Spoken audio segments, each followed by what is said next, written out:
oggi un importante convegno Neuroscienze in Rete, si parla di neurologia, ripensare la neurologia in Sicilia. Ecco, ma mi farebbe piacere sapere come si vive questa situazione ad Agrigento. Ecco, l'ASP di Agrigento cosa fa in questo settore importante? In questo settore noi ci stiamo attivando in una maniera seria e concreta con l'attivazione delle nuove case della comunità.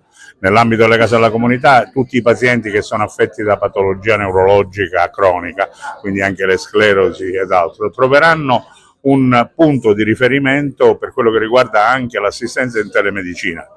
Noi stiamo per attivare per l'appunto negli ambulatori dei medici di medicina generale con gli infermieri di famiglia che avranno una dotazione di apparecchi, di device per poter monitorare dal domicilio anche quelli che sono gli stati dei pazienti e l'inserimento anche a domicilio stesso degli infermieri per monitorare costantemente con il contatto diretto degli specialisti il paziente. Questo discorso verrà ampliato ulteriormente su quelle che sono le case della comunità SPOC, quindi in quelli che sono i comuni più periferici che ad oggi non hanno avuto un'assistenza più diciamo presente rispetto a quello che c'è. La telemedicina ci aiuta molto. Ecco, sono malattie difficili, penso al Parkinson, l'insonnia, insomma malattie diciamo che colpiscono in particolare la terza età. Ecco, in questo senso c'è un'assistenza verso queste persone che l'ASP mette a disposizione o sono un po' abbandonate solo alle cure del medico curante? Ma assolutamente no,